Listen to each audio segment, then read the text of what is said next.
Bye-bye.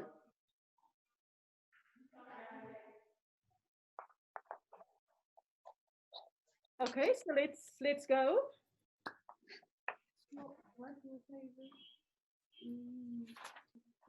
Okay.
Hey, audio.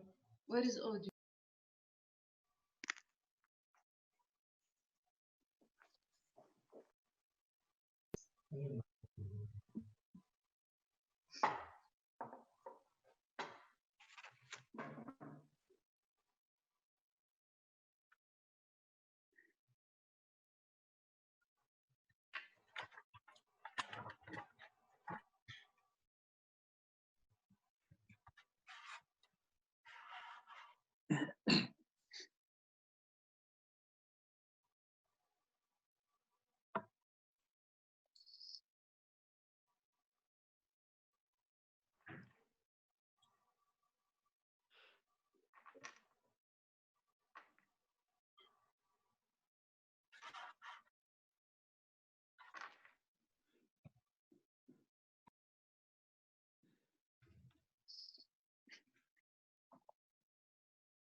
Is she? You are live. We're waiting for you. Okay, thank you very much. Let me welcome everybody. Our moderators, I'm going to moderate together with Comrade Ismabe, who is a member of the International Relations Subcommittee of the ANC and a member of the leadership of the province of Gauteng ANC, and one member of the ANC, Comrade Obed Bapela, a member of the National Executive Committee, and also a long-standing member of the International Relations Subcommittee, as well as our head of organizing, Comrade Nomfola.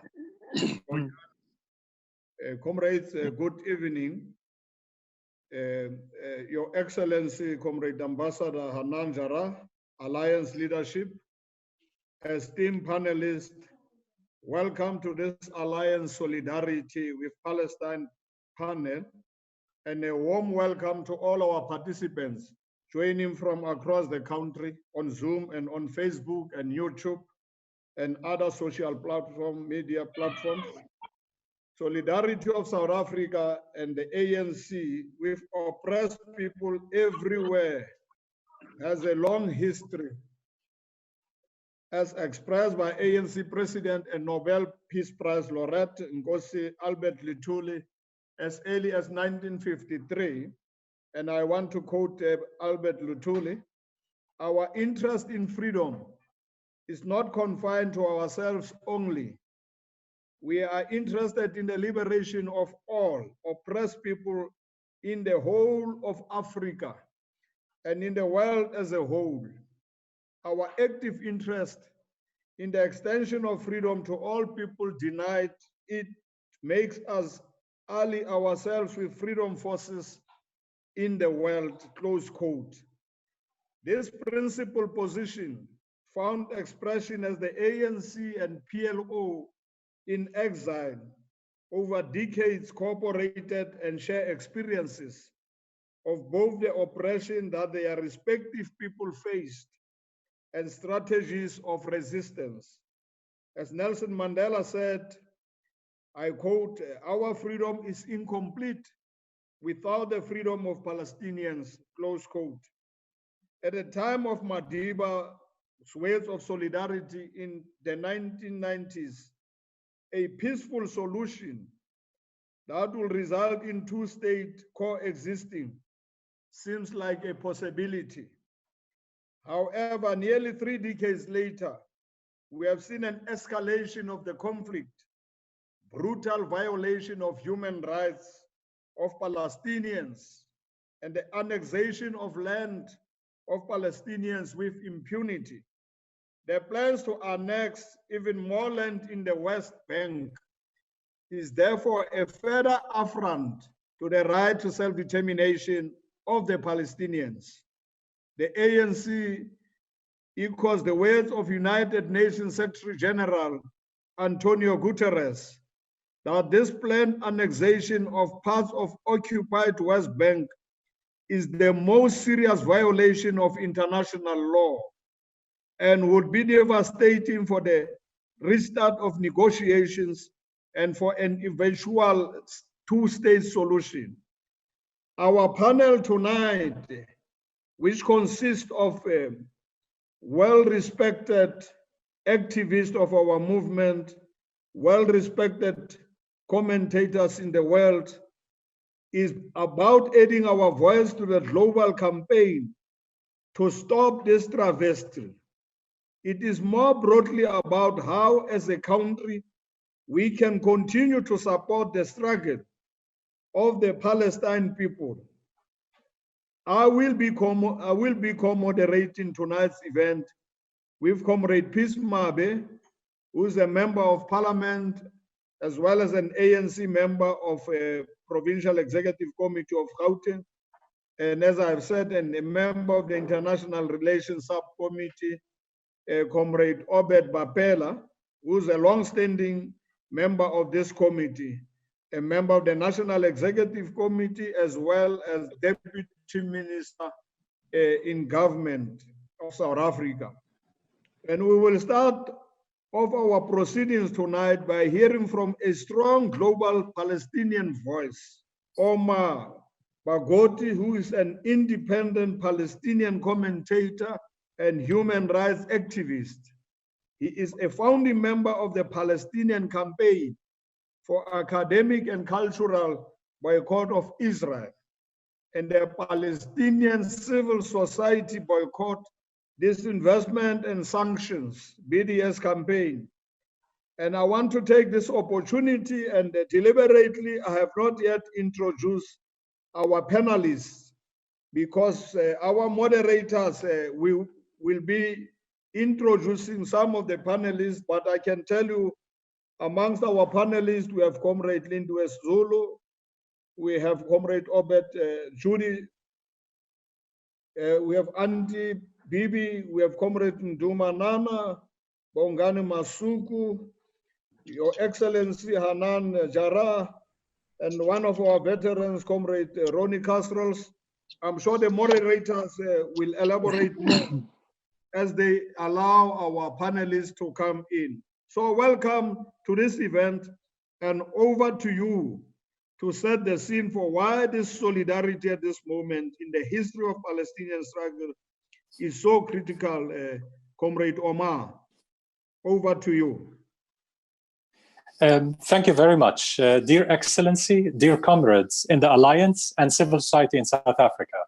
On behalf of the Palestinian BDS National Committee, the broadest coalition in Palestinian society and the leadership of the global boycott, divestment and sanctions movement for Palestinian rights, I thank you for inviting me to this important solidarity panel. The history of the PLO's resolute support for the ANC-led anti-apartheid struggle in South Africa was never forgotten by your great leaders like Nelson Mandela, Desmond Tutu, Ahmad Kathrada, Dennis Goldberg, and others. It is this unique partnership in struggle that allows Palestinians today to hold South Africa to a higher standard when we call for effective accountability measures in response to Israel's planned de jure annexation, including lawful and targeted sanctions against the Israeli regime of occupation, settler colonialism, and apartheid. As an indigenous people, Palestinians today are deeply inspired by the Black-led uprising against systemic racism and white supremacy in the United States, which is organically connected to the global resistance to the US imperialist role worldwide. Successive US administrations, often with Israel's help, have sponsored or supported not just apartheid South Africa, but dictatorships, far-right regimes, and death squads to maintain the hegemony of multinationals and large banks over many nations in the global South and perpetuate their pillage and exploitation. In this context, the BDS movement stands resolutely with the movement for Black lives. If, quote, the most potent weapon in the hands of the oppressor is the mind of the oppressed, as Steve Biko once wrote, then BDS is particularly crucial because of its role in decolonizing Palestinian minds, not just in contributing to the decolonization of Palestinian land. Begun in 2005 by the broadest coalition in Palestinian society, BDS has become the most effective form of international solidarity with our struggle for self-determination and liberation. It calls for ending the 1967 occupation, ending Israel's legalized system of racial domination, which meets the UN definition of apartheid, and the right of Palestinian refugees to return to their homes of origin in accordance with UN resolutions. The BDS movement is deeply rooted in decades of Palestinian popular nonviolent resistance and is particularly inspired by the South African anti-apartheid movement and the US civil rights movement. Anchored in the Universal Declaration of Human Rights, BDS categorically opposes all forms of racism and discrimination, including anti-Semitism. Our movement targets complicity, not identity. As Israel becomes a role model for far-right, xenophobic, or authoritarian leaders across the world, from Trump and Salvini to Orban, and from Bolsonaro and Modi to Mohammed bin Salman, BDS is increasingly being recognized as a significant partner in a growing international progressive wave, fighting for global indigenous, racial, economic, gender, social, and climate justice against the forces of fascism, xenophobia, and savage neoliberalism. Israel and its supporters are desperately attempting to suppress support for Palestinian rights and to ensure impunity for decades of apartheid and colonial oppression. From its brutal siege of Gaza to its land-grabbing construction of illegal settlements and gradual ethnic cleansing, especially in occupied Jerusalem, the Jordan Valley, and the Nakab, Israel has for decades been perpetrating what UN investigators recently concluded were acts that may constitute war crimes or crimes against humanity. This is what the ongoing Palestinian Nakba looks like. Upon visiting the occupied Palestinian territory, the late ANC leader Ahmed Katrada, who supported our BDS movement, said, quote, "In our short stay here, we have seen and heard enough to conclude that apartheid has been reborn here. In its reborn form, it is, however, worse than its predecessors," end of quote. But we remain hopeful, despite all the pain and loss. BDS has won the support of major international trade union federations, starting with COSATU, the largest farmers' union in India with 16 million members, progressive women's group, academics, students, LGBT activists, and others. The cultural boycott of Israel is growing steadily, with thousands of artists endorsing it. Major corporations like Veolia, Orange, and others have suffered major losses or reputational damage due to BDS campaigning, forcing them to completely abandon their projects, illegal projects in Israel. The city of Dublin in 2018 became the first European capital to endorse BDS. Mainstream churches in South Africa have endorsed BDS, while major churches in the US, including the Presbyterian Church and the United Methodist Church, have divested from their pension funds from complicit companies and banks involved in Israel's occupation. Today, members of the US Congress endorse BDS or defend the right to advocate for BDS and call for leveraging US aid to Israel to hold it accountable to international law. Tens of cities, cultural institutions, and public spaces in Spain, Italy, Belgium, Norway, Ireland, and elsewhere have declared themselves apartheid-free zones, calling for a military embargo on Israel or excluding from public tenders corporations that are involved in Israel's human rights violations.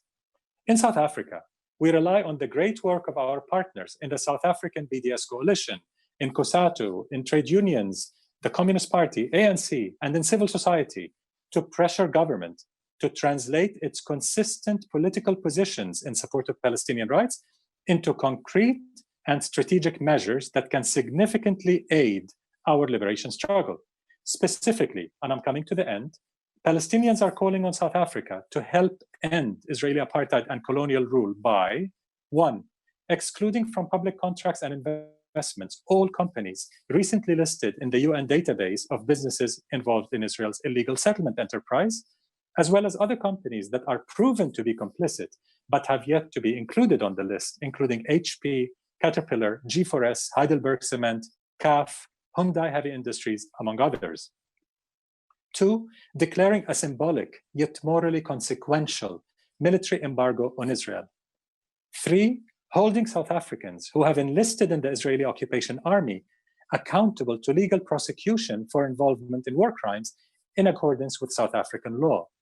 4, implementing the decision of the 2006 Non-Aligned Movement Durban Conference to ban all products of Israeli companies operating in the occupied territories and ban entry of Israeli settlers into South Africa. 5, and last, ensuring that Israeli political, military, and security leaders, as well as international and Israeli banks and corporations responsible for war crimes, are brought to justice. Walking past the grand statue of Nelson Mandela in Ramallah the other day, I saw young Palestinian kids standing solemnly underneath the statue and saluting it. Mandela's inspiring legacy lives on, rekindling our hope for freedom, justice, and equality.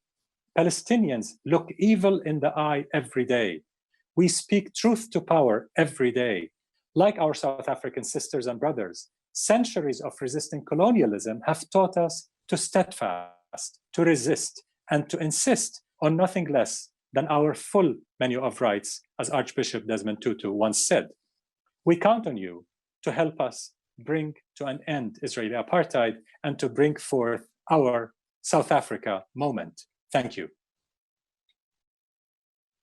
Thank you very much, Comrade Oma, for giving us this important context to why we are having this important event tonight.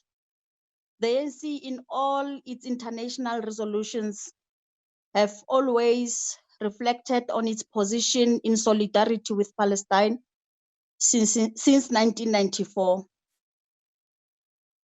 It has been an important part of our foreign policy as a country, and South Africa has always closely watched and engaged on developments in the struggle for Palestinian self-determination.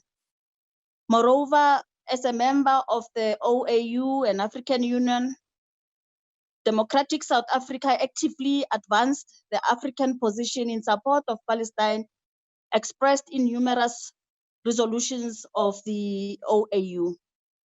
Yesterday, on the 24th June 2020, during the UN Security Council teleconference on the question of Palestine, Deputy Minister Alvin Botes reiterated this position of South Africa when he said, I quote, "Allow me to reiterate that South Africa will continue to support all efforts aimed at the establishment of a viable, contiguous Palestinian state existing side by side with Israel within internationally recognized borders based on those of 4th June 1967, with East Jerusalem as its capital, in line with relevant UN resolutions, international laws, and internationally agreed parameters," close quote. Our next speaker is Comrade Lindiwe Zulu. Comrade Lindiwe Zulu, she's the chairperson of the ANC International Relations Subcommittee. She's the member of the National Executive, and she is the Minister for Social Development. Over to you, Comrade Zulu. Thank you very much, Comrade Mabe. The SG, I salute you all, comrades of the African National Congress, in particular the SG, all members of the National Executive Committee who are present here today, and members of the National Working Committee. I also would like to thank the previous speaker, Comrade Omar, and thank you very much for your continued support and your unwavering support in the struggle for the emancipation of the people of Palestine. To all the human rights activists who are participating here today, in particular the veterans of our own struggle, who have extended themselves beyond just the liberation struggle of South Africa, but have consistently committed themselves to the struggle for the Palestinian people, those who are here with us today. I wish to thank you, Comrade SG and the office and the DSG for arranging this solidarity meeting, and also to make the continued call by the African National Congress that we have to be consistent, we have to be resolute, we have to stay on course in as far as the struggle is concerned.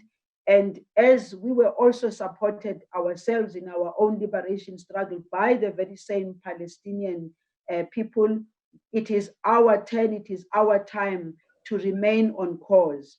In pursuing our international relations and cooperation objective as the African National Congress, we are informed by the Freedom Charter, which was adopted on the 26th of June in 1955, wherein it stated, and still is relevant even today, I quote, "There shall be peace and friendship." This principle is founded on the African claims as adopted in 1943, and all our national conference resolutions, which are predicated on international solidarity as a pillar of the national democratic revolution. We have consistently taken resolutions, and we have a track record that indicates our solidarity with the Palestinian people.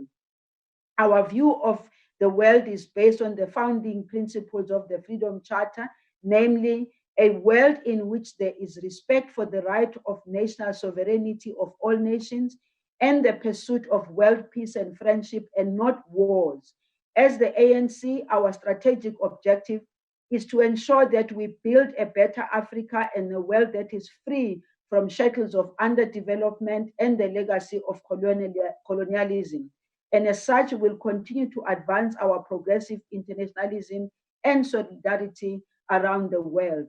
And so to that effect, establishing and sustaining friendship, working towards peace and stability in the continent and the world, and improving economic relations is paramount. More paramount now, especially as we are facing the most difficult time of the spread of COVID-19 and the challenges that come thereof.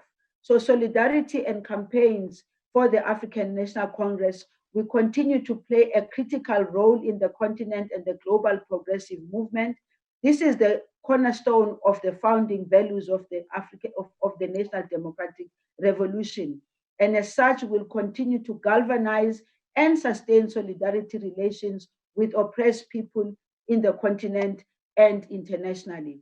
In 1990, our stalwart and former ANC President, Comrade Oliver Tambo, reminded us that, and I quote, "The fight for freedom must go on until it is won, until our country is free and happy and peaceful as part of the community of men, and we cannot rest." This also has to be extended to the struggle that the Palestinian people are facing. For this reason, the ANC will continue to regard its international relations and cooperation work as a key platform to advance and create a better world for all.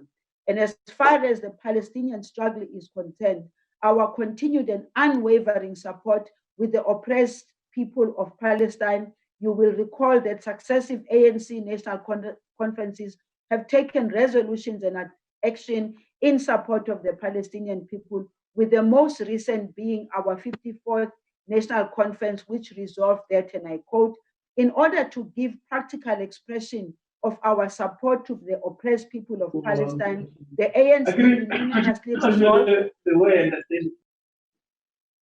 The ANC unanimously resolved to direct the South African downgrade of the South African embassy in Israel to a liaison office, and this is what is happening. Consistent with this resolution, and as part of our demonstration of protest against continuous killing of the Palestinians by the Israel security forces, the ANC-led government took a decision to recall our ambassador to Israel in May 2018. We affirm our position that we do not recognize Israel's sovereignty over the territories they occupied from June 1967, including the Golden Heights. We do not consider them to be part of the state of Israel in line with international law and relevant UN resolutions, particularly Resolution 242 and 497. Therefore, we further call on the international community and the progressive world to strengthen its mobilization and support of the peoples of Palestine. The threats and pronouncements of annexation is an illegal act in international law, as already been expressed by my comrade Mabe. It is unacceptable unilateral act of seizing land from a state and a flagrant violation of international law, a disregard for international humanitarian law, the United Nations Charter, and the Rome Statute. Therefore, we oppose this in the strongest terms, and all the ANC will continue to mobilize South Africans, the SADC region through the liberation movements, progressive forces in the continent and the world to condemn the annexation of Jordan by Israel, backed by the USA administration. We call on the African continent also to work with us as we continue with this liberation struggle. I thank you, Chairperson. Thank you very much, Comrade Lindiwe. The SG has done the welcome and has acknowledged all the participants. I won't be doing that for the sake of time.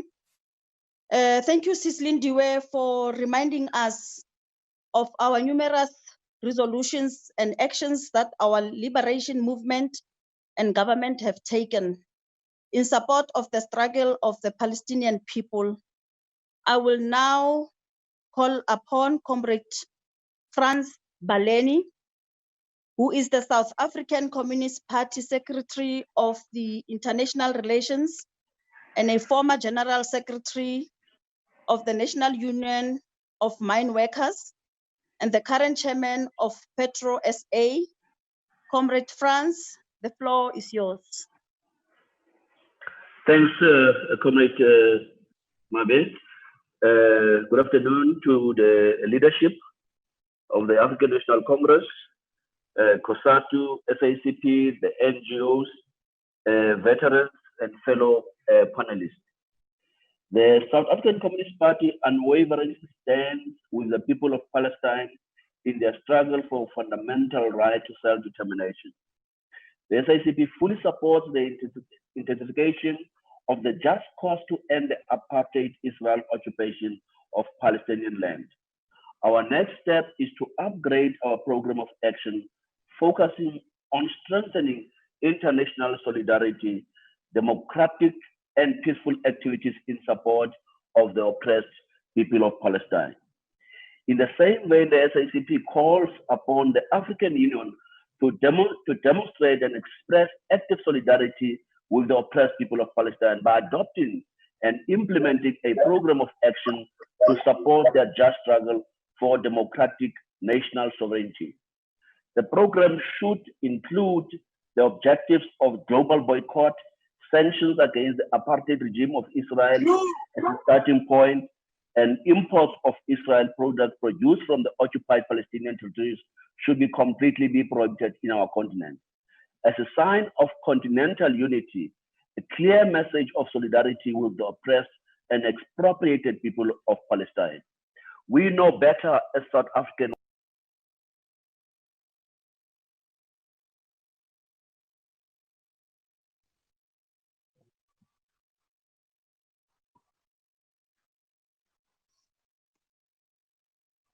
Comrade Franz Berlin is muted. Can you hear me now? Yes, we can. We can hear you.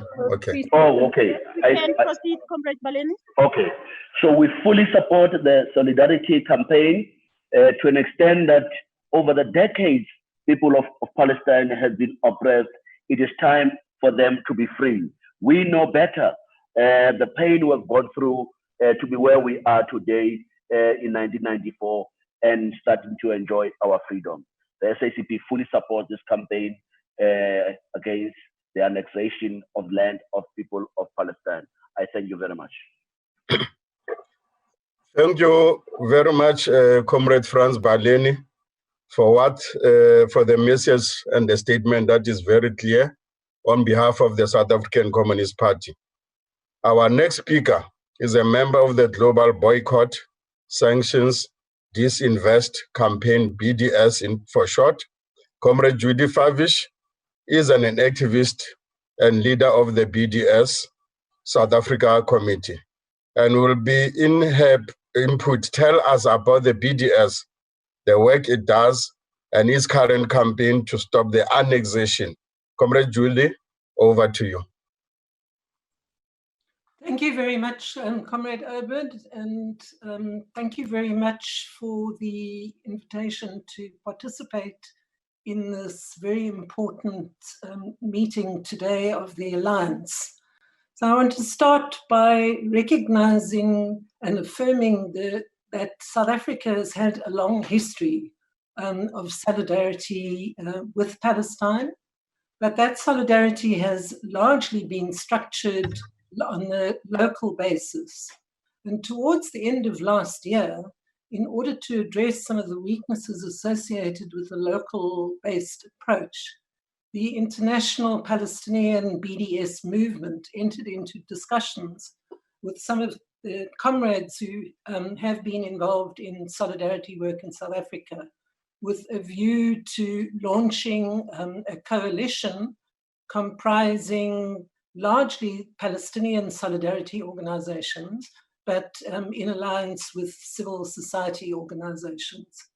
And to that end, a conference was organized in February this year, which was attended by about 11 Palestinian solidarity organizations, but who had also consulted with members of civil society, key organizations such as the Union Movement.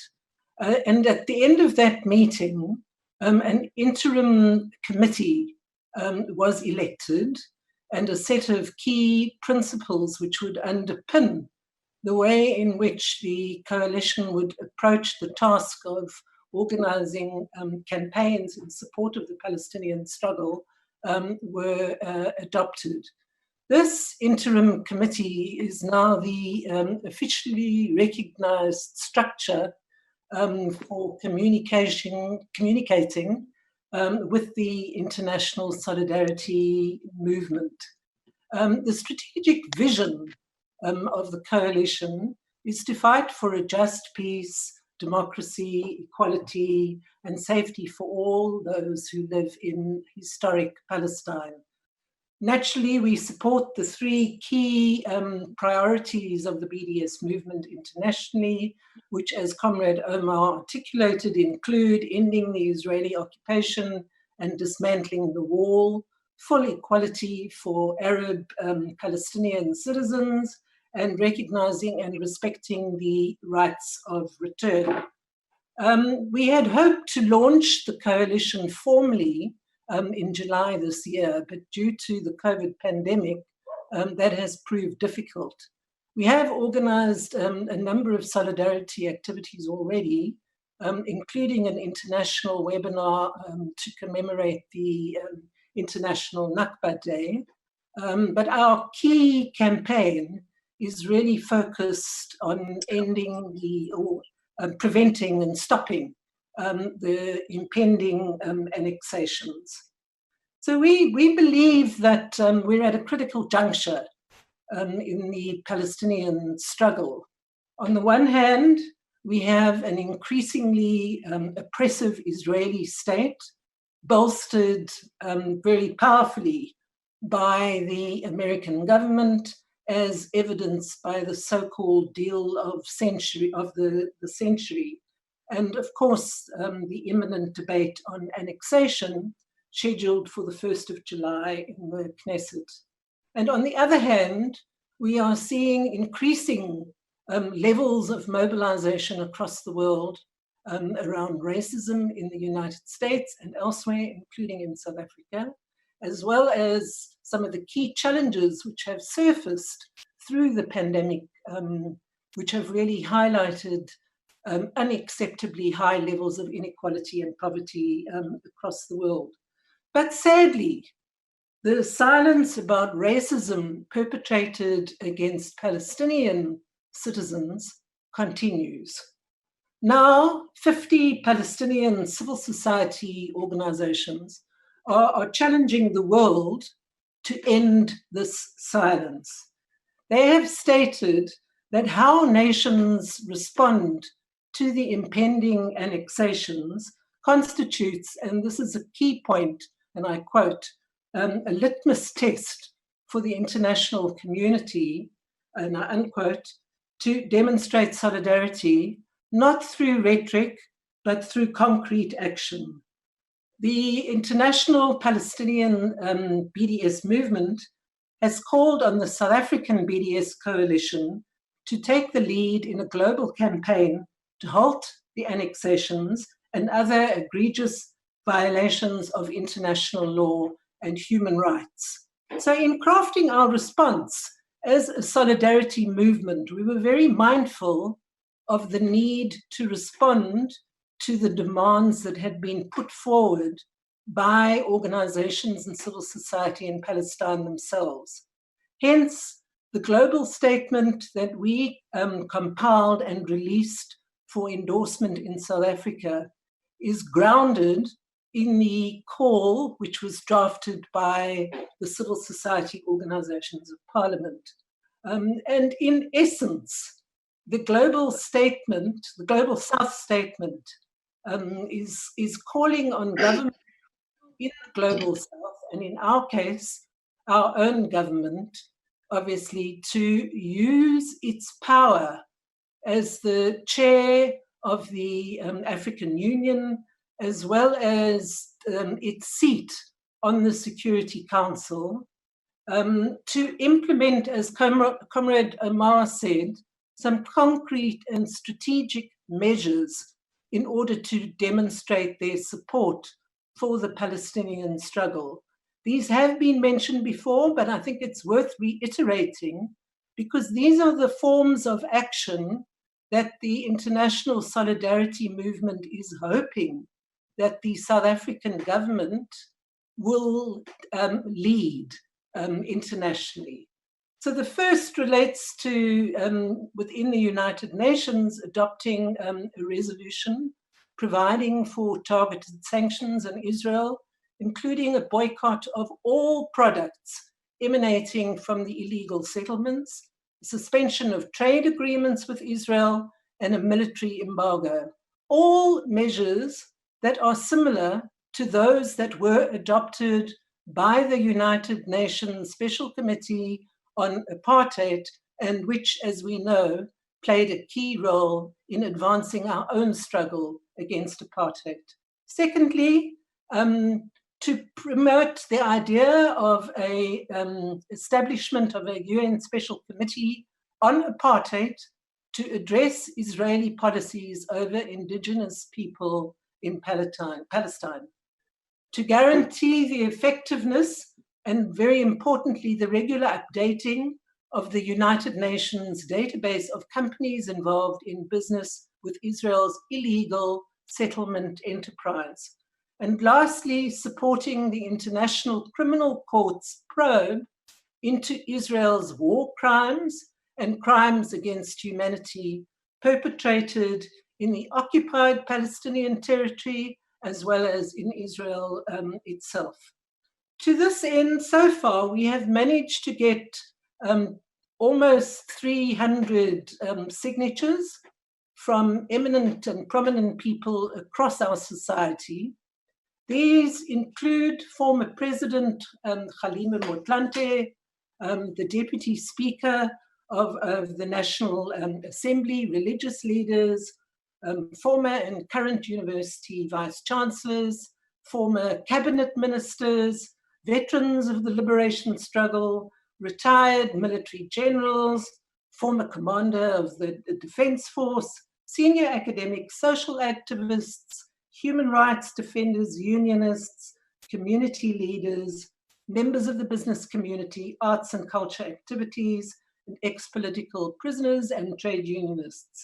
I'm not going to list all the names I'm not going to list any names, but we can certainly make available the list of full endorsements to members of the Alliance. We're very pleased that the South African Communist Party has officially endorsed our statement. We will be continuing to collect more signatures, and our next key step in our campaign is, together with members of the Solidarity Movement in Asia and Latin America, is to organize a mass rally, again using that rally to demonstrate support to our governments of the extent to which there is support within our societies for governments to take decisive action to illustrate their support for the Palestinian struggle. I'll conclude now by saying that we hope that our government will rise to the challenge posed by the international solidarity movement of leading this campaign and to implement the concrete and strategic interventions which have been asked for in support of the Palestinian people for their freedom from racism, colonialism, and apartheid. Given our history, the world expects this of us. Thank you. Thank you, Comrade Judy. And the demands as articulated by the BDS are loud and clear. And I think we've all heard: boycott all products emanating from the occupied territories in Palestine, to call for the UN Special Committee, similar to the one that UN had on apartheid South Africa, be established. Thirdly, to pursue the International Criminal Court for Israel to be investigated and those who are involved in atrocities be prosecuted.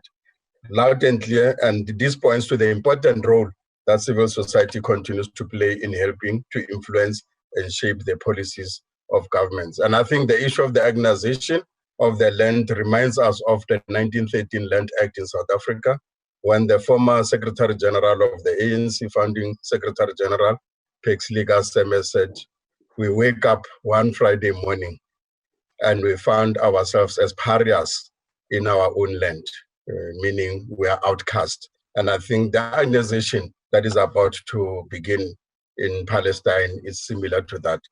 Our next speaker is a tireless campaigner for freedom and social justice, working in grassroots communities in Lenasia, a strong voice in civil society, in the call of Islam, and in the women's movement, and a leader in the Palestinian solidarity movement. Auntie Bibi, as she is affectionately known, the floor is yours, Auntie Bibi Khan. Thank you. Greetings of peace to all. I'm very uncomfortable, but yes, salam. What does one have to say? Because so much has already been said. And thank you very much, Judy, for that input, because it's just all there. Everything that you've said is what we need to do as civil society. But maybe for my small little voice is just to talk about the language that needs to be ratified for and by Palestinians with regard to not the question of the annexure, but the question of the stolen land. It's blatant stealing that has taken place that needs to be addressed, because this is theft on a grand scale. We talk about the US and Israel as being very straight and honorable people, but history contradicts this, really contradicts this. The prejudicial attitude needs a major paradigm shift in society in relation to the ongoing, I mean, how long has it been? It's years and years that it's been ongoing for us to live in peace and harmony in a world. But the US and the Israel, I mean, really, can they be called honorable in any way? Their arrogance, the superiority in the racism of their language. And that's why it's not about the letter before the name that gives anyone the license to speak.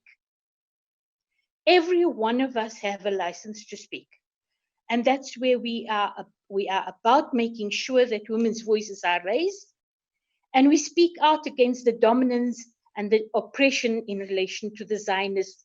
Their campaign and the withdrawal of the investments. I'm grateful Oma Pogodi brought it up, because that's the complicit behavior in South African companies as well. I mean, thank goodness G4S, but they're still operating here. So it's all about the investments that must be withdrawn.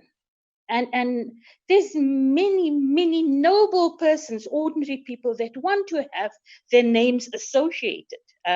So yes, Judy, we will be helping with the grassroots campaign to ensure people to sign up and be part of that campaign. But we need to stop this show of dominance when it breaks the democracy based on trade. We can't have the continuation in breeding enslavement. That's what it is. They are breeding enslavement, because what is the conditions that the Palestinians live in? Is it not possible that we have to ensure our understanding of justice? What is the understanding of justice? Justice must not just be seen to be done, it must be done. For justice must be truth in actions. If we don't have truth in action, then what are we talking about? It's all just names and words that we use. There's no real truth in relation to justice. There is a Gaza docket that was put before our NPA. Nothing was done because of the whole question of how do you deal with the dual citizenship? And therefore, justice wasn't done. So the Gaza docket was that. But we are not really sure if people have a freedom of choice in our country. They make choices, you know. But do the people in Palestine have a choice in relation to their quality of life? Women are in peace structures. We engage with women in Palestine. I refuse to call it Israel. It's women in Palestine that we are engaging with, that are standing and doing things as it was done by the Black Sash here in South Africa. Because women serve in peace structures, in the structures that I work with, in civil society. So let the freedom of the Palestinians sit within our consciousness, so that we are assured to be working for peace building. Otherwise, our prejudicial attitudes is just about, it's there, you know, we talk about it, we talk about Black Lives Matter and things, but there isn't really been a paradigm shift. The arrogance that comes around with racism, the superiority that comes around with racism needs to stop. So I trust that has been worth it. Thank you very much to all, and thank you, Comrade Nomvula, for being here, because now I felt a little bit more at ease to speak. Thank you so much. Hello. Thank you. Thank you, Auntie Bibi. Thank you very much. Nice to hear your strong voice. Nice to hear our mothers, our leaders, our veterans. Thank you very much. The struggle you have waged during your days and now. So our next speaker was just a teenager when he visited Palestine as part of a solidarity event which was organized in protest against the actions of Israel government. And this member, who is now a member of the National Executive Committee, is Comrade Mduma Nana. And here, Mduma Nana is here to tell us about his experience during those years as a teenager when he went to be part of an event organized in protest against actions of Israel government. Comrade Ndu, the floor is yours. Comrade SG, unfortunately, Comrade Ndu is struggling to connect, so I'd suggest that we skip him and go to the next speaker. He is still trying to make a plan. Let him connect, but let's go to the next speaker, Comrade Mabe. Thank you very much, Comrade SG. We will now call Comrade Bongani Masuku, who is no stranger to international solidarity. He will be speaking on behalf of the Trade Union Federation, COSATU. Comrade Bongani Masuku, the floor is yours. Thank you very much, Comrade Secretary General, Comrade Mabe, the Chair, Alliance leaders, activists, stalwarts of the International Solidarity Movement, International Relations Chair and former Chair, esteemed stalwarts, and Ambassador amongst us. We are particularly inspired, Comrade, to have amongst us Auntie Bibi and Oma Pogodi. It's almost been 10 years, if I'm not mistaken, Comrade Omar, when we were together in a very controversial circumstance. But I'm happy to see you, and COSATU is happy to see you in strength as you demonstrate. COSATU extends special greetings to all liberation forces and progressive forces and the working class movement generally at this important event convened by the ANC and the Alliance. And congratulations to all solidarity activists for having taken the brave stand to choose to be on the side of justice when it matters the most. On behalf of the national office bearers of COSATU and the CEC, we want to indicate that this journey is not a destiny. We have and still continue not to waver on our principle regarding the Palestinian people's struggle. The struggle for the Palestinian people is the struggle for all of us. It is ours.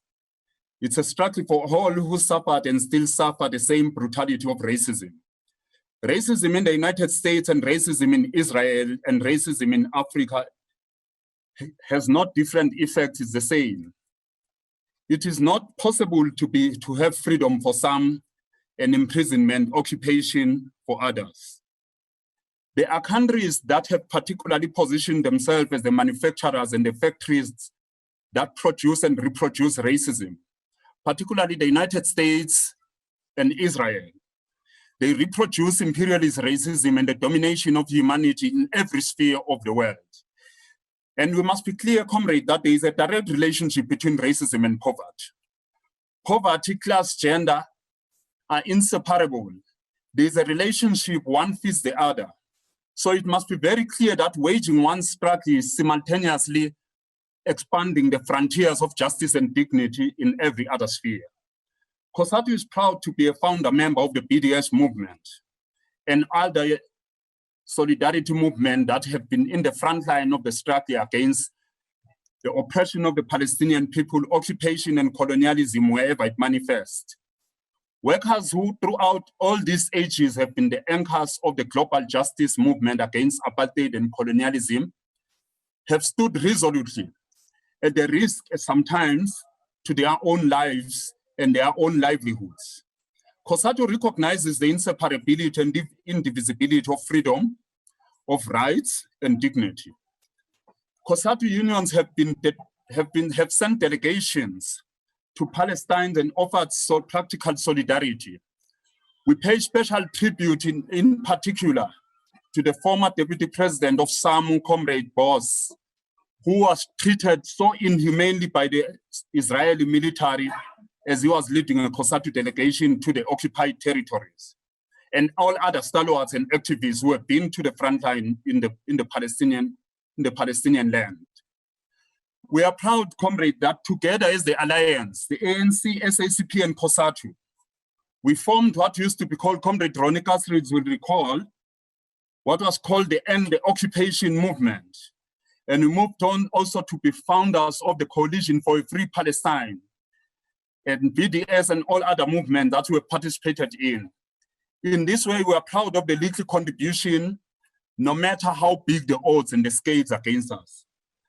The way forward, comrade, in summary, given the time limits that we have, is that it has been well said and well articulated. The intensification of BDS, the boycott, divestment, and sanctions, including academic boycott. We call on universities to play a more bigger role in changing the narrative about Israel and the history of the Middle East in general, particularly the media bias. In the media, we are told less about the experiences of the Cuban, the Venezuelan, the Palestinian people. We are told more about the biddings by Donald Trump and Benjamin Netanyahu. It is important that activists use the pen to transform and change history and to be able to empower the Palestinian activists who daily are in the trenches of the struggle that is invisible. We also support government initiative and the strength and call on to strengthen the multilateral institution intervention, practical intervention, particularly against the recent annexation that has intensified the colonization of the Palestinian people from the Jordan valleys all the way up to where the land of the Palestinian people ends.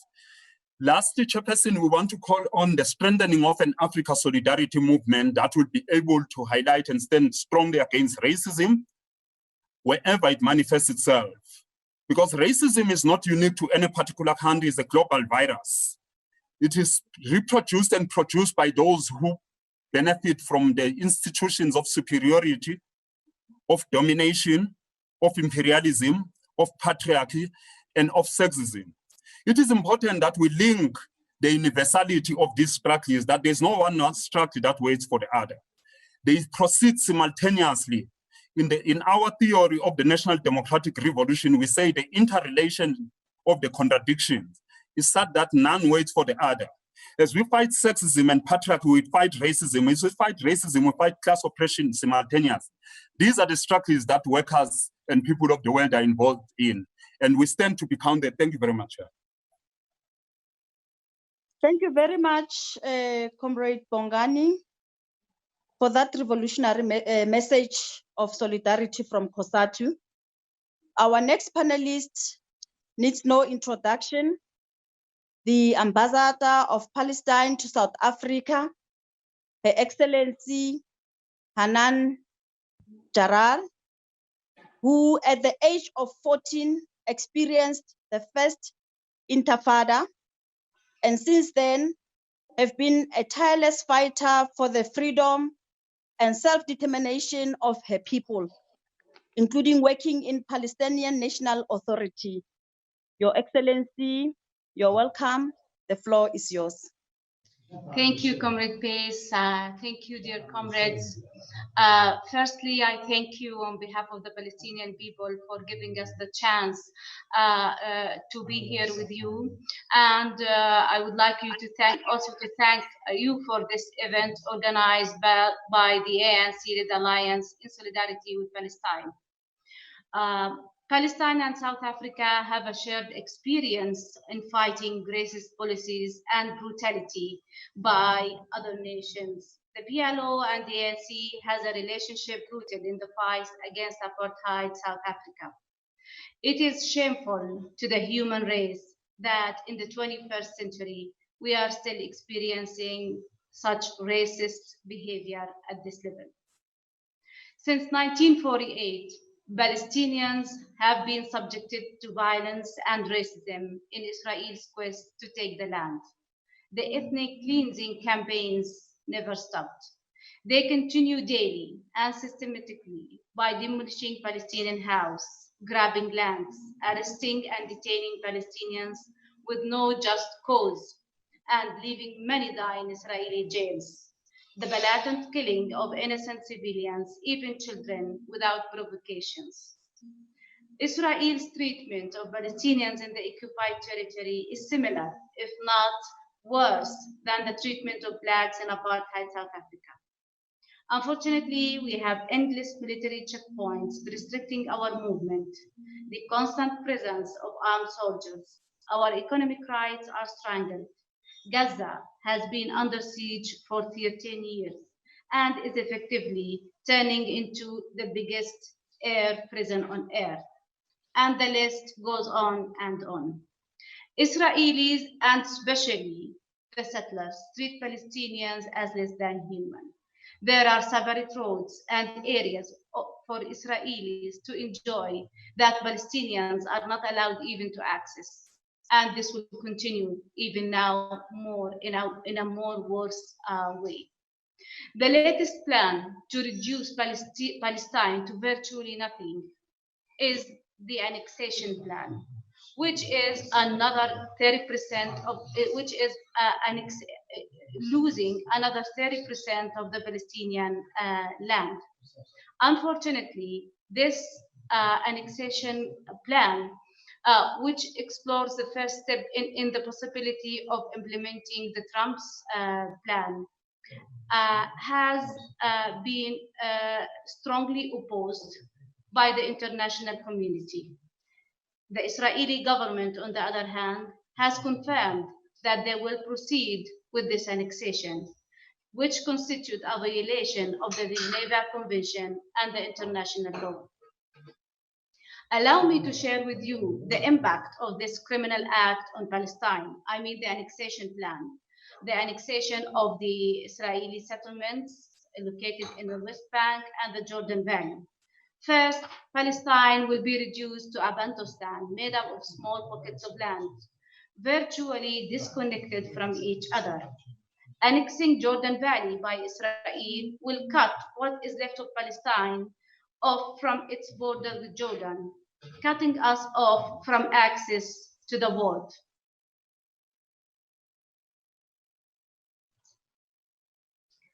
The Jordan Valley is very much important for Palestinians because it constitutes the most productive land for Palestine.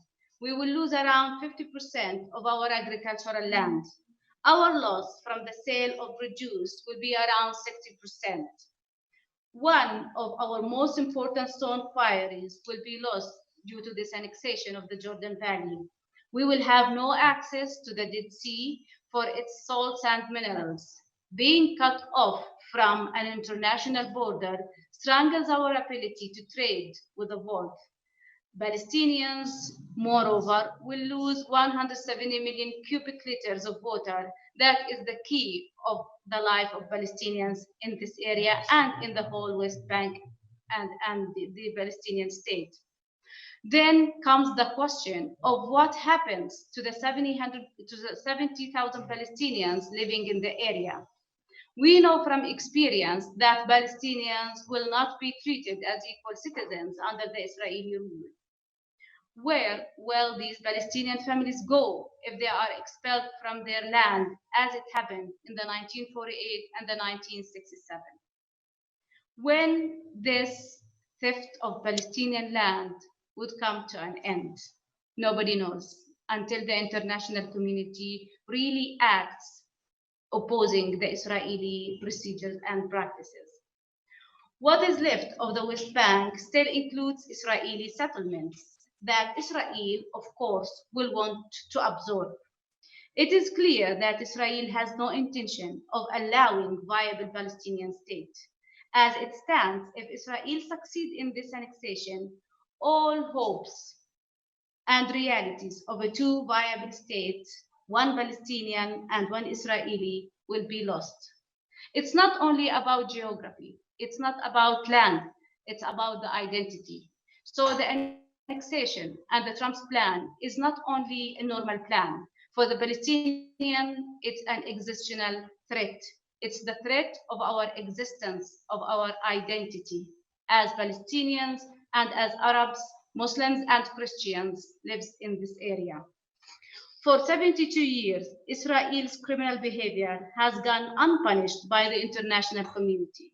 The United States' commitment to supporting Israel seems to be their shield, while the United Nations is rendered powerless, unfortunately.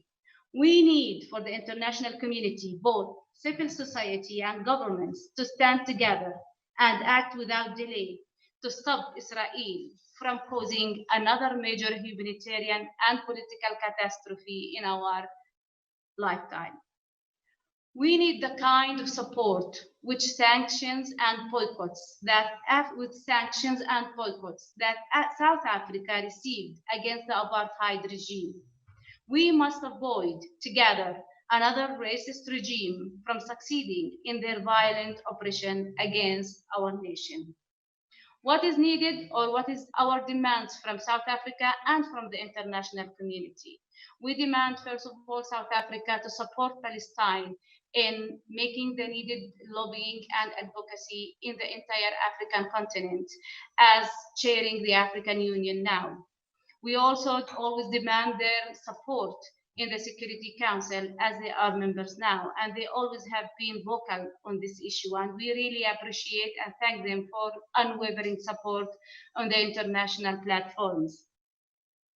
We need South Africa to lead an international campaign to put sanctions on Israel, exactly as the international community were together in putting sanctions on apartheid South Africa a long time ago. We need the international community to hold Israel accountable for its deeds, for its crimes against people in Palestine. We want the international community to support the Palestinian resilience in their homelands by providing some kind of assistance, kind and financial assistance.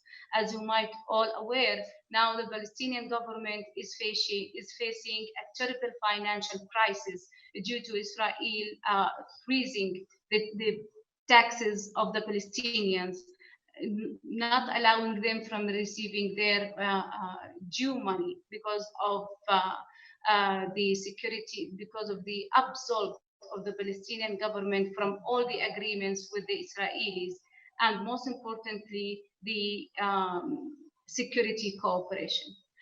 This is the situation in Palestine. It's very critical, and we demand your support in this endeavor. Thank you all. Thank you, comrades.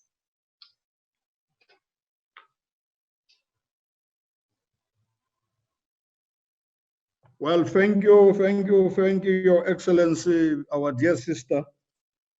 I can assure you on behalf of the ANC that your struggle is our struggle, and having ourselves suffer a brutal and oppressive regime, I can tell you, we feel your pain, we feel your anger, and we will support your determination and fighting spirit. Continue struggling. A luta continua, life or death, I can assure you, victory is certain. And without any waste of time, as we come closer to one of our leader, our next speaker is no stranger. It's a simple, humble brother, father, uncle, leader, and veteran of our struggle, Comrade Ronnie Kasrils, who served in exile as a member of Mkondo West Sizwe, who has been on the National Executive Committee, who has been a member of Cabinet of South Africa, a member of the South African Communist Party Central Committee, a veteran who's now at home, but very active.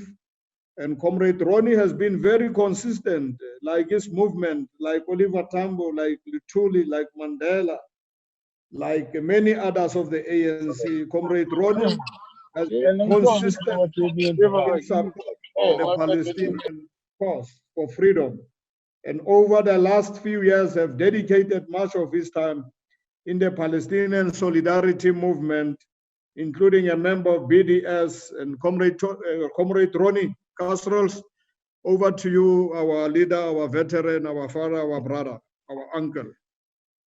Bonga Gokulu, Comrade Ace, and if I may, first of all, to salute everybody there who are with us. In the first place, the ambassador from Palestine in South Africa, and our dear brother in Ramallah, in Palestine, in the West Bank, Comrade Oma Pogodi. And then to salute the ANC, COSATU and the SACP, the Revolutionary Alliance, who have organized this very important meeting, bringing together the rest of us here from civil society in South Africa. It's a very important event, Comrade Ace. I'm honored to be part of it. I was asked the other evening on a webinar with British comrades why I single out, and that means why we single out Palestine in such a persistent manner, in such a focalized manner. And it was a very easy question to answer. A good comrade in London who had been with us through the anti-apartheid years. And I said, it's very simple, comrade, because when we South Africans visit Palestine, we see ourselves in Palestine. We relate so much to what our Palestinian sisters and brothers have been through, from the dispossession of their land in terms of colonial intrusion, and that's the Zionist enterprise, supported by colonial powers and empires, in the first place, Britain, and from United States imperialism, which is the case to this day. We see in their trials and tribulations, that dispossession. We didn't have the ethnic cleansing that they went through. There were the real aspects of untold violence against our people, the fascist style methods of suppression, fascist style by an Israeli state. And I don't hold back those words. We see that when we go to Palestine. Comrade Oma Pogodi has made reference to that in terms of our people who have visited there. It's a very easy question to answer. Let me now take up Comrade Phoebe Potgieter's challenge to me when I said, why are you putting me at the end of this wonderful meeting? It's actually always, Comrade, it's very nice to be at the end of a meeting because everybody else, and today is no exception, have said everything, as Comrade Bibi pointed out already 2 or 3 speakers back. But she said, no, Comrade Ronnie, you're going to be the sweeper. So, of course, those of us who love our football know that the sweeper, Comrade Ace, and you're a great football fanatic, I know that. The sweeper is the person who's got to manage when the adversaries break through and sweep up. But actually, there's been no weakness in our defense, in the advocacy by all those who are with us here today. And I'm so enjoying being with everybody. So thank you so much, as I've said, to our guests from Palestine, the Alliance and civil society. But I want to pick up on 3 points that my dear comrades in the ANC and COSATU have made. The first one from Comrade Obed, who made a very important point. He quoted the great Sol Plaatje, a great observer and advocate of African unity and freedom to our Palestinian sister and brother. He was alive a century ago. He saw the siege of Mafeking, a British stronghold, not far from where Comrade Ace lives, by the Boers. And Sol Plaatje, as Obed had said, speaking of the 1913 Land Act, which stripped and dispossessed the indigenous people of their right to land, said that we woke up the next day as pariahs in our own land. The Palestinians woke up in 1948 in the month that apartheid was elected to govern this country in May, middle May, in the same month, the middle of that month, Zionism made its illegal unilateral declaration of independence. It was totally illegal. The United Nations had, in their rambling way, they were dominated by the West, had decided on 2 homelands within the historic Palestine. The Palestinians, as a result of the well-worked out plan of Zionism under Ben-Gurion, woke up and they were ethnically cleansed at the barrel of the gun of terrorists. And they were driven across to the borders or had to flee there for their lives with their children and their little possessions that they could carry. People who had lived there for centuries and centuries, who had tilled the land, made it the most fertile part of the Middle East, and they were stripped of their land and dispossessed. But unlike our people in this country, Comrade Ace and Comrade Obed, who of course woke up as pariahs, but as Solplaki and you said, Comrade Obed, in our own land, woke up as pariahs in our land, the Palestinians, save for a small percentage, the 20% of the entity of Zionism called Israel, Comrade Bibi, you're correct, of Israel, who managed to hang on, the so-called 1948 Palestinians, 700 to 800 million were, in the words of Herzl, the founder of Zionism, who stated at the beginning of that last century, when we get our hands on Palestine, we will drive those penniless Palestinians. Some of them were actually quite wealthy and have made a good living out of the fertility of the land. We will drive them across the borders. So they didn't even have the right to be penniless in their own land. And ever since, we know what that ethnic cleansing has led to, in Ilan Pape's words, incremental genocide, because of the killings, the deliberate killings, the murder, the suffocation, the chokehold, to use a modern term from the United States, the chokehold, choking the Palestinian people's breath out of their bodies, because Zionism wants the whole of what was Palestine. They call it Greater Israel. They want it for themselves, and the Palestinians can go to hell.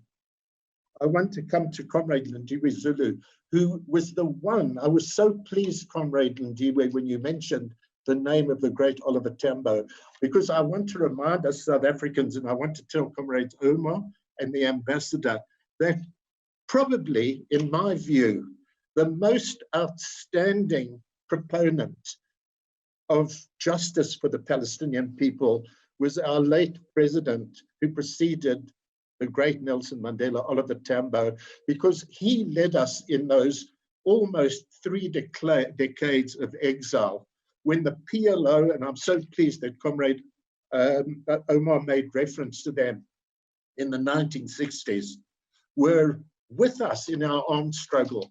I can tell you, and I haven't said this before, I met young Palestinians in Moscow when I was training there in the Soviet Union, and we met with Cubans and Yemenis and many from Muscat and Oman, as it was called, from Cuba, I've said, from all over Africa. And those Palestinians, I want to tell you, were amongst the naughtiest and most mischievous of us all. They had us always laughing. They didn't even take any alcohol, while the rest of us did. But Oliver Tambo, throughout those decades, was the champion of Palestinian rights.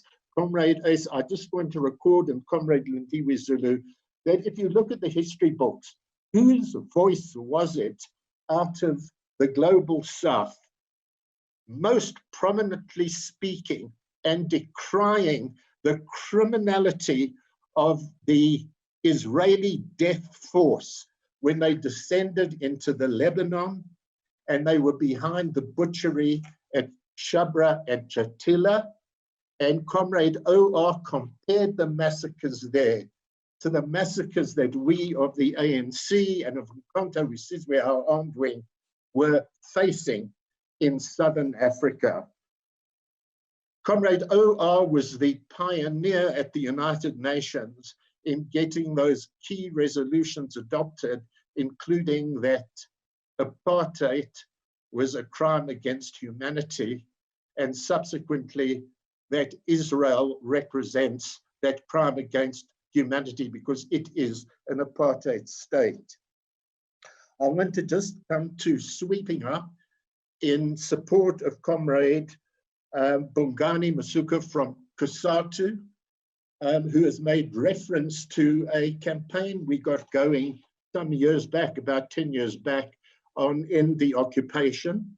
And I want to remind Comrade Bongani that I was present with him in London when he made a statement, and he was correct. I totally stood by him, in which he made reference to Israel as the apartheid state, as a neo-Nazi fascist state, and he was slammed by the Jewish Board of Deputies and the Zionist Federation, who are nothing but apologists of Zionist Israel and do not represent all the Jews of this country. You've heard from Comrade Judy Favish and their in the organization.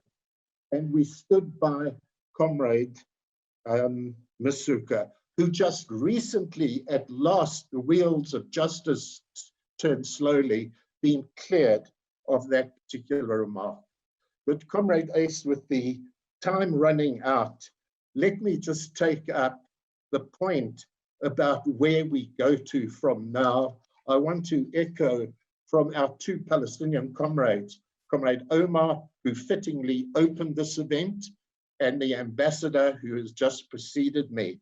What they have called for, in no uncertain terms, is that it's enough to have paper resolutions and rhetoric. You know, the Palestinians probably have in their archives enough paper resolutions and declarations over these 70 plus years. If you put them all in the hold of a battleship, it's so weighty and such tonnage, it would sink that battleship. And whilst we don't decry the need for resolutions, for talk of the nature that we've had here today, this is solidarity in the verbal sense. But really, we know from our own struggle and history that we must learn to implement, and we've got to walk, not just walk, we've got to run, Comrade Ace, the talk.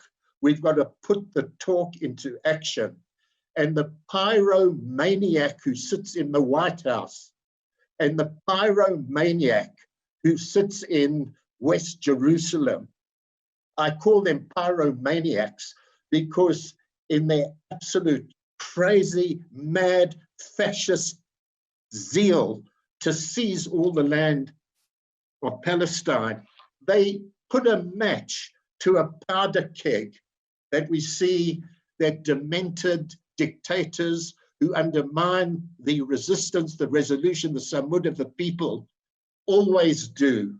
And they ignite the powder keg like the police, the racist police, the pyromaniac in the White House has done in the United States of America, which is sweeping the world because the world, and particularly the youth, are sick and tired and revolted by the use of racism, which comes out of the colonial empire building and now imperialism, which says that the white race, the white man, is what counts, and Israel is part of that world, and all those like us here, Comrade Ace, who suffered in Africa, like the darkest skinned peoples of Asia and Latin America, to them, we are nothing. The Palestinians are nothing, like the Nazis called the Jews nothing, and they think they can get away with their absolute murder. So here we are at the point of them exercising this land grab, the annexation. Look up annexation in any dictionary. It is illegal, it is a crime, it is unilateral, it is what Hitler did to the Czechoslovak Sudetenland when Britain and France and the West stood by and allowed it to happen. And today we cannot allow the European Union, Britain, its mainstay with the United States of America, to give the pyromaniac in West Jerusalem the green light to take on this remaining part of Palestine, 30% of the West Bank, which was only 22% the West Bank of historic Palestine. That historic Palestine must be part and parcel of all the people who live in that land. And we must give our support to the Palestinian resistance through BDS, through our call to the global South. Comrade Judy has mentioned it. I raise Comrade Ace here today that the ANC, that COSATU must follow the example of the Communist Party, which has endorsed as an organization the Global South appeal to Comrade Cyril Ramaphosa as president of South Africa, who they see as needing to lead with the African Union, but with the whole of the Global South and Latin America and Asia. We involved with them. They are so inspired that South Africa is taking the lead because they see South Africa as having such a high stature. Now, Comrade Ace, we need the ANC endorsement and the COSATU endorsement, Comrade Masuku. We need that alliance to side with civil society in getting behind the Global South call, which is a very simple one spelled out by Comrade Oma, Comrade Judy, by the Palestinian ambassador, by Comrade Lindiwe Sisulu, to go to the United Nations, that Security Council. The General Assembly will be in support and demand that Israel be stopped in its bloody tracks. And if they don't, that this resolutions that we talk about, trade, arms embargo, must apply. Having said that, and now, Comrade Ace, I end on a historic eve, 25th of June, 65 years ago, on the eve of the 26th of June, when 3,000 South African compatriots of ours, of all backgrounds and colors, with the indigenous African people as ever as the main force of our revolution, but involved with the minority group, including some handful of whites, came to Kliptown tomorrow morning, 65 years ago, and adopted the Freedom Charter. For, on the one hand, in Maine, South Africa belongs to all who live in it, and we fight for a unitary democratic country. But within those 10, 12 clauses was we stand for international peace, peace amongst nations, freedom and justice and equality for all people.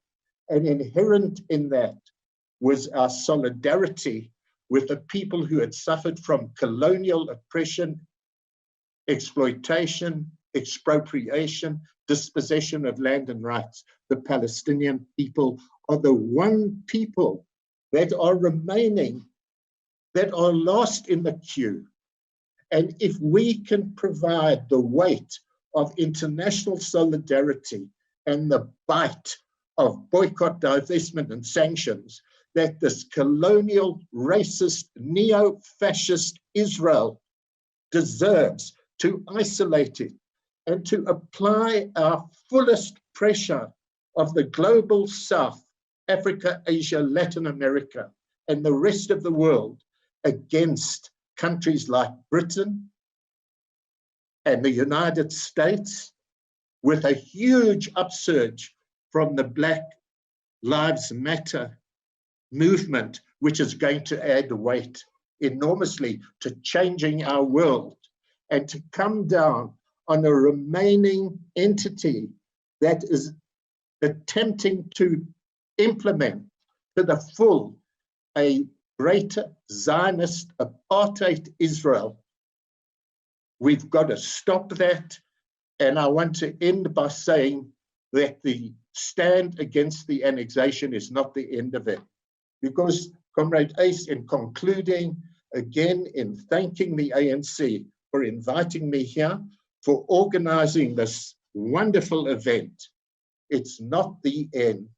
Struggle doesn't come to an end rapidly, quickly, overnight. It can grow apace, but there's a struggle ahead through this annexation. And South Africa, the ANC government, must be to the fore, holding the banner of freedom aloft. And we must not be put off by the pressures of business relations with the United States, with Europe, with Britain.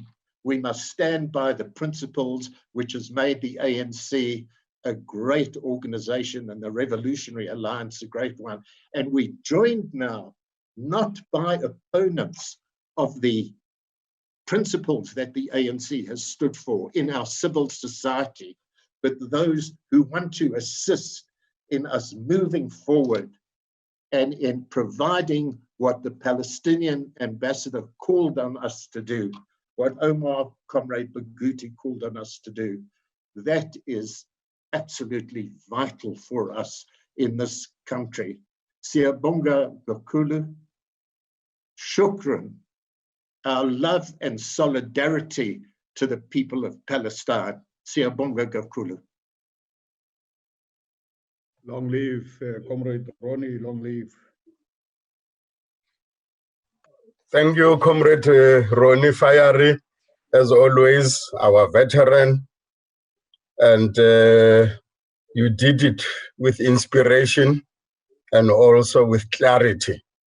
Thanks for recalling our long history of solidarity with the Palestinians, some of the key principles of the struggle, the resolutions that we said they must now be run the talk, no longer just talk the talk, and as well as the challenges confronting us today and how we can support as the alliance and in South Africa.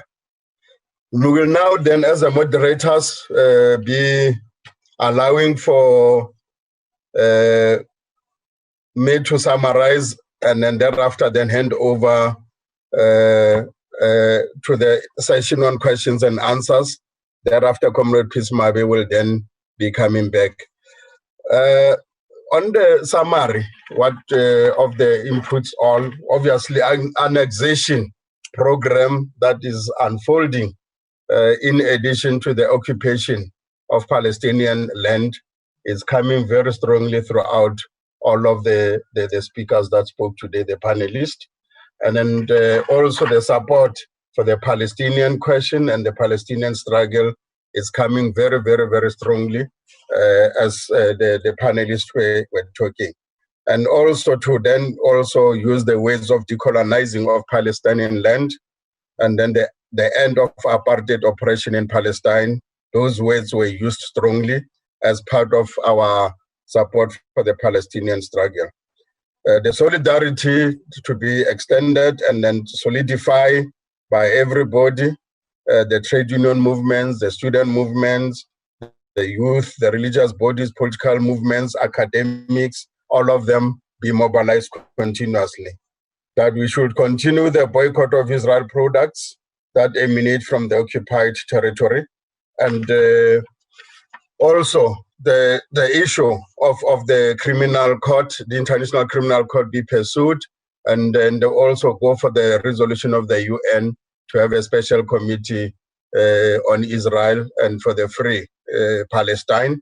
And we also got from other speakers that said the truth in action towards justice, that what we see in Palestine is perpetuation of slavery. And the issue of the dual citizenship arising again, that we need also to look at it. To intensify the disinvest campaign, and then that racism across the global must be stopped. Also, the issue of racism be linked to poverty, and then that the academic boycott also be intensified, and as it has been ongoing before the COVID, and then we just have, under these conditions of COVID, continue to ensure. Ambassador Jara also came in around what this organization is going to do and the impacts it will have on the Palestinian people. It's not just around the illegal occupation, but also the denial of access to the sea and other things. And the organization not only is losing land, but also the Palestinian now losing their own identity. That we need to support the solidarity on boycott, sanctions, and disinvest. We need to support the Security Council and thanking the UNRWA support that the ANC, South Africans, and then the Alliance have been doing and ensuring that Palestine is free.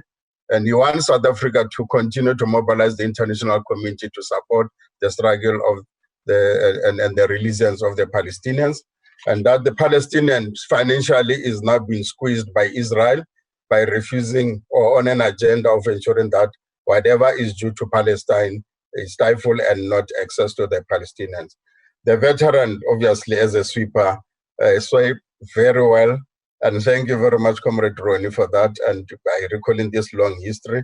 And also by quoting again Sol Plaatje in 1913 Land Act, when he said, awakening on Friday morning, June the 20th, 1913, the South African native found himself not as an actual slave, but a pariah or outcast in their land of his or her birth.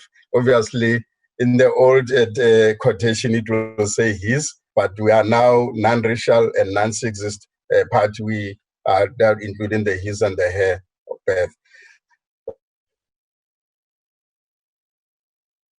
Question, and also reinstating the Israel apartheid state and the fascist states called Israel, and that calling for us that in solidarity in action, implementation, and running the hawk. And also that we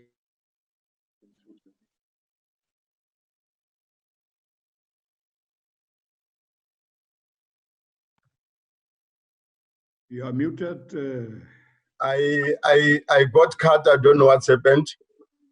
I'm back again, but I was already concluding, Comrade Secretary General, by concluding also with your remarks to say to the Ambassador of Palestine, as you did, Comrade Secretary General Ismail, the Palestinian struggle is our struggle. Thank you, Comrade Secretary General. I think the next set of issues is questions. I'm not sure is Comrade Marvin now coming in for the question session. Thank you very much, Comrade Obed, for the clear and progressive summary. Comrades, the floor will be open for questions and comments. We'll only allow for people to participate and rely on the team to provide us with a list of people who will be speaking. If you're not identified, please do not interrupt and try to be as short as possible. I'll hand over to the team to list the names of comrades that have been identified. Comrade Peace, we have Comrade Vaila Motsumi, Comrade Tologelo Malachi, Comrade Reniva Fourie, and the Deputy Secretary General, Comrade Jesse Duarte, and Comrade Nomvula. So, Comrade Vaila. Yes. You've got all the names. We've got 6. All the names. In that order, you each have 1 minute to speak. Thank you very much, Comrade Phoebe. Comrade Mutsumi.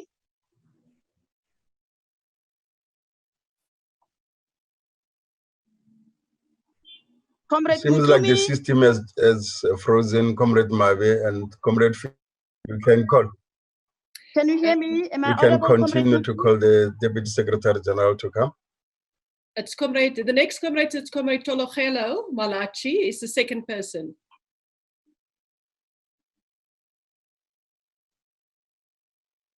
No more hands, thank you. Okay, unmute yourself, there he is. Yeah, thank you very much, leadership. I think it's a progressive program that is convened on the day we were celebrating the Freedom Charter. Because we're given 1 minute, I will not go into many issues. The first issue that I want to start with is the issue of, as a sign of solidarity to the oppression of our people in Palestine and many other corners of the world. We need, as South Africans who have benefited from solidarity, from international solidarity, formulate a curriculum that educates young learners and students on the importance of solidarity against oppressive systems. And what we have in common with the people of Palestine, the oppression that they are placed in now by Israel, is the oppression of mainly the focus point is occupation of land.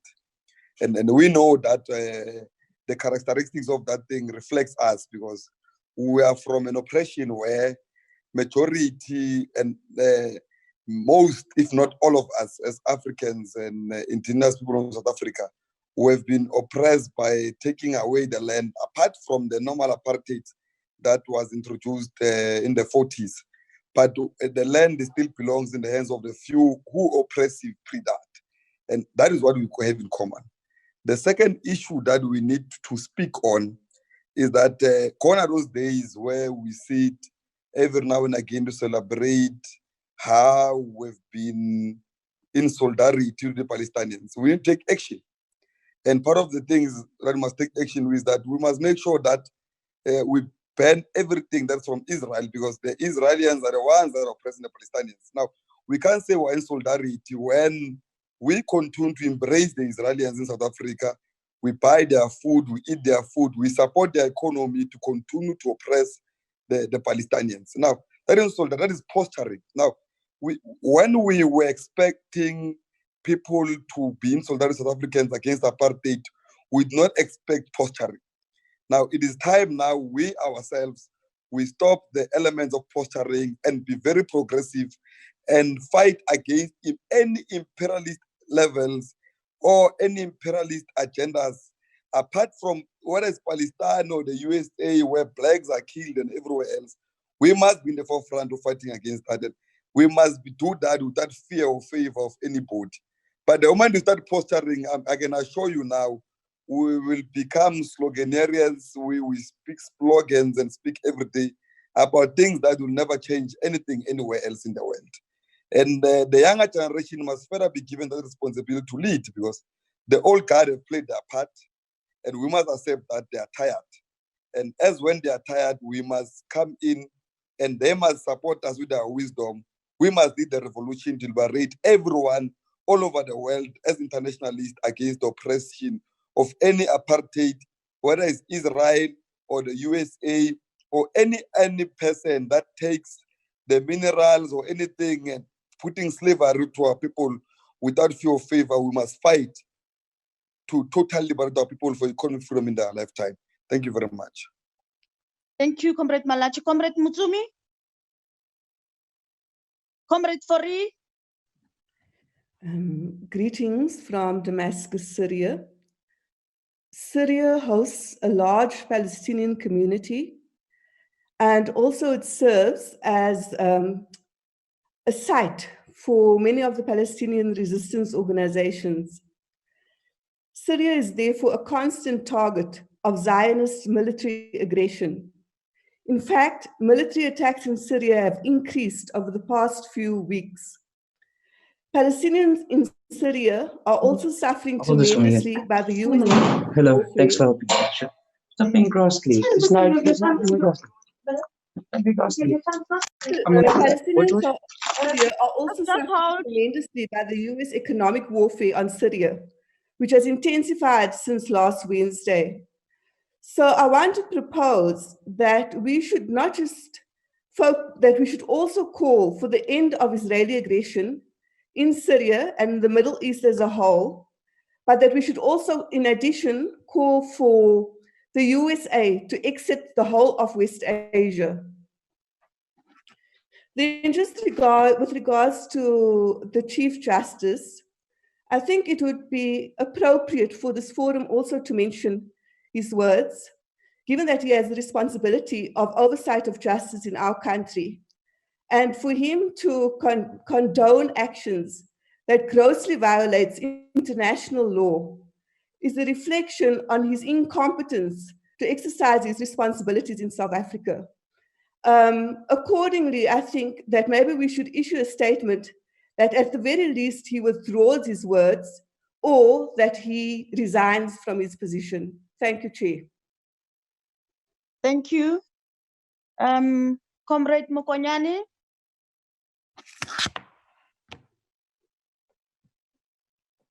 Thank you very much, Comrade Peace Mabe, and thanks to the panelists and the moderators, the facilitators. I want to put 3 items just as the real actions that we must take out of this a very important activity in the calendar of the ANC and the Alliance's program of action under lockdown. 1, I support fully a statement that must come from this meeting, supported by the Alliance leadership, calling on the Chief Justice to be measured in his views that seek to take us to our past, as well as him refusing being a denialist of what has happened to the people of Palestine, which can be compared to what has been happening in our country, and of importance that he occupies a very important position that cannot actually be found wanting, especially when it comes on a crime against humanity. I want us to propose that this is how we must put it, so that we remind everyone that what is happening in Palestine is actually a crime against humanity.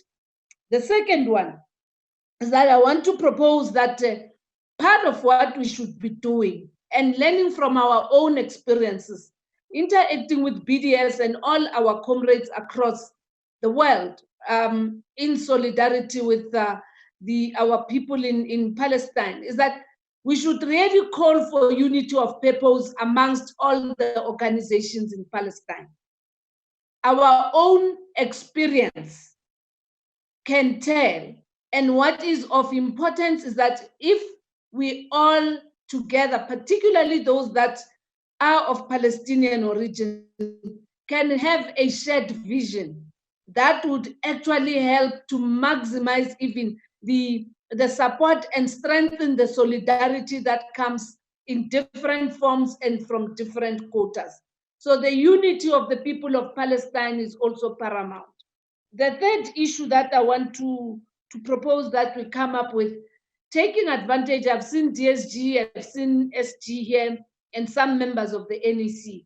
We all are saying we need to reset the button in terms of the reconstruction of our country under COVID-19 and post the lockdown. My proposal is that as we reset the button, we must set it up that part of our national interests are the same as the national interests of the Palestinian people. And that therefore our demand for sovereignty is the same as we want for the people of Palestine. And therefore, in any of our international or global mobilization for the development of South Africa, apartheid Israel is not one of those nations or countries or businesses from apartheid Israel will be the ones that we will not prioritize, because we're looking at our own national interest, and in the spirit of international solidarity, we identify with the people of Palestine. And maybe, Comrade SG and DSG, will identify some of the areas of cooperation in terms of economic development with the people of Palestine. As we look at resetting the button for our own development, let this also be an opportunity to assist the development of Palestine. Thank you, Nyabo. Thank you, Sis Nomvula. Comrade Jesse, you are the last speaker, and then I'll be handing over to Comrade Papela. Thank you very much. Good evening, comrades. I was a bit late because we had no electricity and therefore no Wi-Fi. But the only comment I want to make has already been made with regard to our Chief Justice. The ANC has issued a statement today in which we are expressing deep concern with the remarks attributed to the Chief Justice in Jerusalem Times. When you assume a position like the Chief Justice has, even though we respect his right to individuality, nevertheless, he represents what stands in the Constitution of the Republic of South Africa.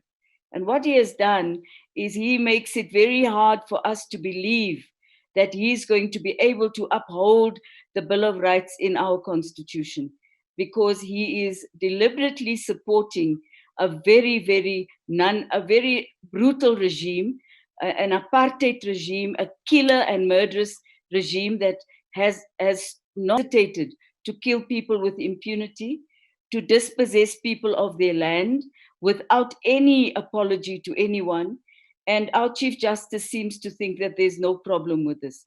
How are we going to respect him when we have to fight for the rights of land in our own country and a constitutional change that must happen to give it? He will be the one who has to oversee the Constitution once it is changed once again. I do believe that the Chief Justice has turned himself into a politician, and therefore he may not be able to continue to do what he's doing. And I'm not sure of what I'm about to say, but he may have gone against his oath of office. So we did issue a statement today, and we hope that the Chief Justice will retract the statement that he made. And for whatever reason he made it, we respect his right to be a Christian. We respect his right to be an individual, but he is the Chief Justice of the Republic of South Africa. And therefore, those individual rights are somewhat limited, even for him. I'd also just like to say that I did hear the young comrade who says that the older people are old. I just want to say activism doesn't rot, neither does it get old. And certainly the activism in support for the people of Palestine will never get old or rot, only when Palestine is free from the river to the sea. I thank you. Thank you, Comrade Deputy Secretary General J.C. Duarte, and then all those who had raised questions, Comrade Nomvula, Malachi, the Ambassador of South Africa in Palestine. To now, what we'll then be doing, I think what is emerging from most of the question is a statement by the Chief Justice of South Africa, that a strong statement for that matter, from the ANC and the alliance across ought to be made with all those motivations that have been given. We'll now give 3 of the panelists to then respond, but it's Her Excellency Hanan Jara, Comrade Bongani Masuku, and Comrade Ronnie Kasrils to respond to questions in that order. Please, comrades, just respond to one issue that we think is very critical out of the many questions, and not for more than a minute. So if you could do so. Thank you very much. Let's start with the Ambassador, Her Excellency Jara.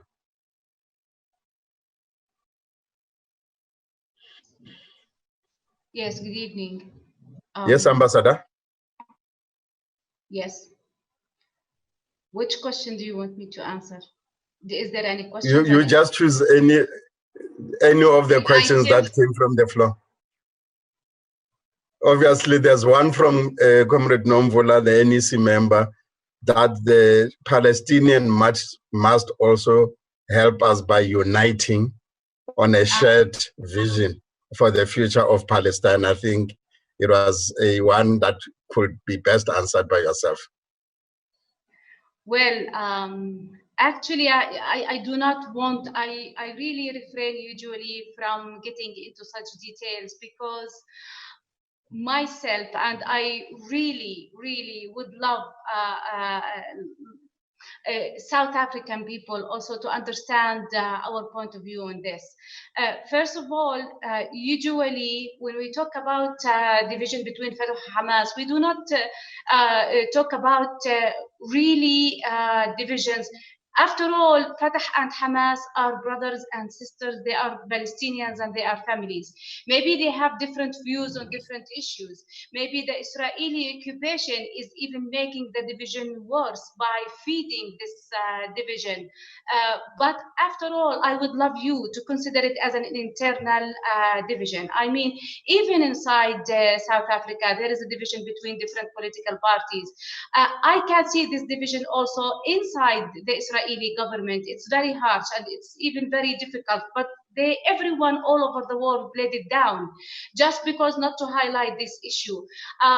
I find it very difficult for Palestinians that everyone from the international community, including people here in South Africa, I know that you had a different perspective on this issue and you are keen to see the Palestinians united. Of course, this is our ultimate goal. But after all, we do not want just to highlight this issue as a cornerstone or as the main issue just to give an excuse not to end the occupation. The main problem is the Israeli occupation. Even the division between Fatah and Hamas, the main problem is the Israeli occupation, who really played on these differences between the two parties. And actually what makes the division between the two even more crucial or critical is the Israeli measures by, for example, the geographical disconnectivity between Gaza and West Bank, the blockade that has been suffocating Gaza for 13 consecutive years now. So I do believe that, of course, there is a division and there is maybe different points of view in dealing with these issues, but I prefer nowadays to focus more on things that are crucial, to focus on the daily land grabbing by the Israelis, to focus on the annexation, to focus on ending the Israeli occupation, to focus on bringing an end to the apartheid state of Israel, and just try to play a positive role by bridging the gap between the two parties, as we always wanted to have. Usually the highlight is put on this from the international community, especially Western countries and the US, because they want to block any kind of mediation. We demand South Africans and we demand the people who stand in solidarity with Palestine to try to bridge the gap between the two parties and to bring them together again. I think, I believe this would be the best way to deal with the issue, rather than always to highlight the thing, because I'm sure that even inside South Africa, there is a kind of different opinions between the political parties. Thank you, Ambassador. Because of time, and we just have to cut you there. Comrade Bongani Masuku, a minute, or not more than a minute, if you could. No, thank you, Comrade Bapela. Just two things. The first one is a statement. I will indicate that my leaders have joined from CEC, who were busy in other things. But anyway, the statement is very crucial to contest ideas, to contextualize, because what the Chief Justice did has a risk of playing into very dangerous fundamentalist interpretations of beliefs or of religion. So it's good that the South African Council of Churches has been able to respond, and we must encourage that. But I think an alliance narrative or article, even if it's not necessarily in the form of only statement, it's good the ANC has released a statement. but it will be very good. But I also touch base with my own leaders about those possibilities. But let's contest those spaces, the ideas about interpreting correctly and in context what this means, because I find it very, very bizarre in the way the linkages were made. But anyway, I'm also, by the way, standing Thank in you, front Comrade Bongani.